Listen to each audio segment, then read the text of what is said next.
Hello दोस्तों, मेरा नाम है अमन राज जौहर और स्वागत है आपका साइंटिफिक नॉलेज के एक और नए एपिसोड में। अगर आप लोग स्पेस और साइंस में इंटरेस्टेड हैं तो आपने ISS यानी इंटरनेशनल स्पेस स्टेशन के बारे में तो सुना ही होगा, मगर इस वीडियो में आप ISS के बारे में और डिटेल में जानेंगे।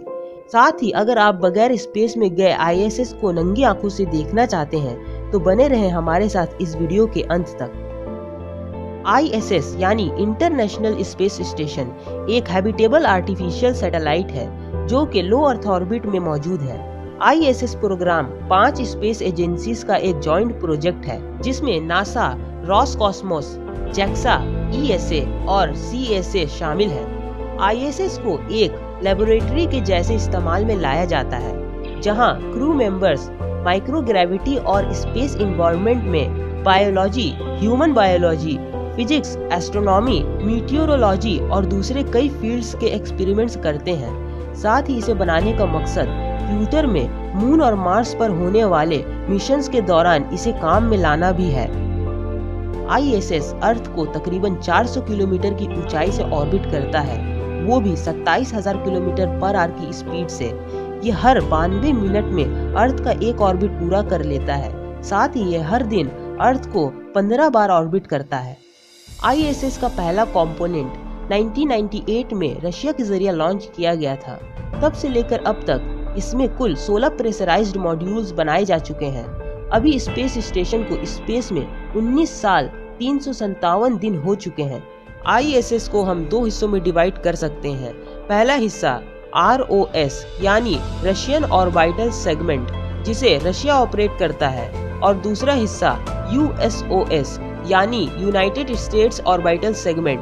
ISS लो अर्थ ऑर्बिट में मौजूद इंसानों के जरिए बनाया गया सबसे बड़ा स्ट्रक्चर है जिसे आप अपनी नंगी आंखों से भी देख सकते हैं, लेकिन इसके लिए बहुत ही परफेक्ट टाइमिंग की जरूरत होगी। जैसा कि हम जान ही चुके हैं कि ISS को 5 अलग अलग देशों की स्पेस एजेंसीज ने मिलकर बनाया है, जिसमें US, रसिया, जापान, यूरोप और कनाडा शामिल हैं। क्योंकि ISS का मास अप्रोक्सीमेटली 4,20,000 kg है और इसका वॉल्यूम 1,000 क्यूबिक मीटर्स है। साथ ही इसके मॉड्यूल्स की लंबाई तकरीबन 74 मीटर्स तक है, इसलिए इसे अर्थ पर बनाकर स्पेस में लॉन्च करना बिल्कुल भी पॉसिबल नहीं था। इसलिए वैज्ञानिकों ने ये फैसला लिया कि वो इसे स्पेस में ही बनाएंगे और इस तरह ISS को स्पेस में ही असेंबल किया गया। इसका सबसे पहला मॉड्यूल, जिसका नाम जारिया है, रशिया के जरिए 20 नवंबर 1998 को लॉन्च किया गया। इसे FGB यानी फंक्शनल कार्गो ब्लॉक भी कहा जाता है। इस मॉड्यूल का काम ISS के असेंबली की शुरुआती दिनों में इसे पावर, स्टोरेज, प्रोपल्शन और गाइडेंस प्रोवाइड करना था। इसके बाद ज़वेज़दा मॉड्यूल को 12 जुलाई 2000 को लॉन्च किया गया। फिर डेस्टिनी लेबोरेटरी को 7 फरवरी 2001 को लॉन्च किया गया। इसके बाद हार्मोनी मॉड्यूल, फिर कोलंबस ऑर्बिटल फैसिलिटी को लॉन्च किया गया। इसके बाद ISS के और भी कई हिस्सों को लॉन्च किया गया 2000 से 2009 के बीच। ISS के अंदर बिल्कुल उसी अमाउंट में सारे गैसेस को मेंटेन किया जाता है जैसा कि धरती पर हमेशा रहता है। 78% नाइट्रोजन, 20% ऑक्सीजन और 2% दूसरे गैसेस। साथ ही इसके अंदर का एयर प्रेशर भी बिल्कुल उतना ही रखा जाता है जितना कि अर्थ पर सी लेवल पर हमेशा रहता है। अलग अलग गैसेस को ISS के अंदर मेंटेन करना प्योर ऑक्सीजन से ज्यादा सेफ होता है, जो कि आग लगने के रिस्क को भी कम करता है। लेकिन अब आपके मन में ये सवाल आ रहा होगा कि ISS को ठीक से काम करते रहने के लिए इसे पावर कहाँ से मिलता है। तो ISS को पावर सप्लाई करने का काम सोलर एरेज करते हैं। ये सूरज की रोशनी से एनर्जी लेकर इसे ISS को सप्लाई करते हैं। USOS के सोलर एरेज 4 विंग्स पेयर्स में अरेंज किए गए हैं जो कि 75 से 90 किलोवाट्स एनर्जी को प्रोड्यूस कर सकते हैं। हर सोलर एरे 375 स्क्वायर मीटर्स में फैला हुआ है और तकरीबन 58 मीटर लंबा है। इसमें 2 गिम्बल्स भी लगे होते हैं, अल्फा गिम्बल और बीटा गिम्बल। सोलर एरेज हर वक्त सूरज को ट्रैक करते रहते हैं। अल्फा गिम्बल को रोटेट करके। अल्फा गिम्बल हर एक ऑर्बिट में एक बार रोटेट होता है, जबकि बीटा गिम्बल ऑर्बिट करने के दौरान सोलर एरेज के एंगल में आए छोटे मोटे गड़बड़ियों को ठीक करता है ताकि ये ज्यादा से ज्यादा एनर्जी को प्रोड्यूस कर सके। ISS में रिचार्जेबल निकल हाइड्रोजन बैटरीज का इस्तेमाल किया गया था, जो कि ISS को हर 90 मिनट के ऑर्बिट में 35 मिनट तक पावर सप्लाई कर सकते थे। जब ISS अर्थ के शैडो में चला जाता था और जब ISS सूरज की रोशनी में जाता था, तब इन बैटरीज को चार्ज किया जाता था। लेकिन 2016 में इन निकल हाइड्रोजन बैटरीज को लिथियम आयन बैटरीज से रिप्लेस कर दिया गया, जो कि ISS प्रोग्राम के अंत तक काम करते रहेंगे। लेकिन चाहे हम कितना भी एयर प्रेशर और गैसेस को मेंटेन कर लें, ISS में रहना एस्ट्रोनॉट्स के लिए बहुत ही खतरनाक होता है।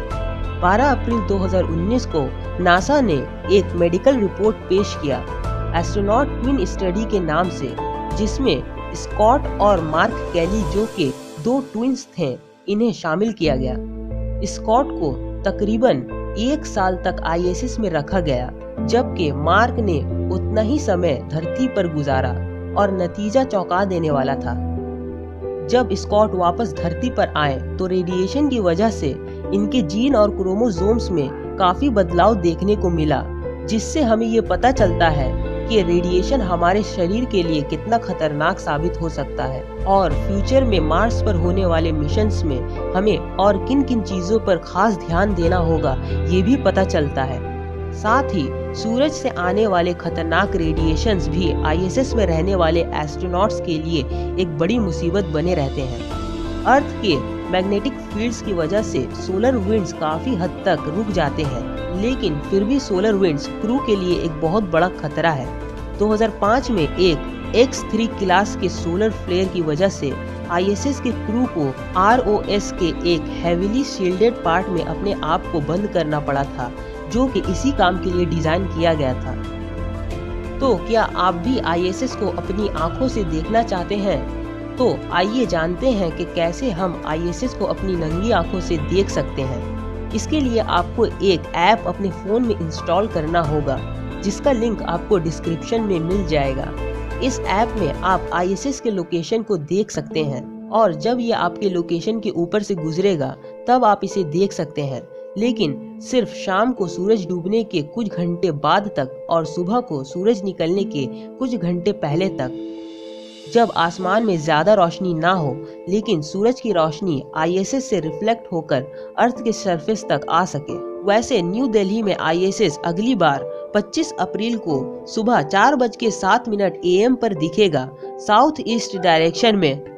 मुंबई में ये अगली बार दिखेगा 19 अप्रैल को सुबह 5:36 AM पर और कोलकाता में 24 अप्रैल सुबह 3:20 AM पर दिखेगा।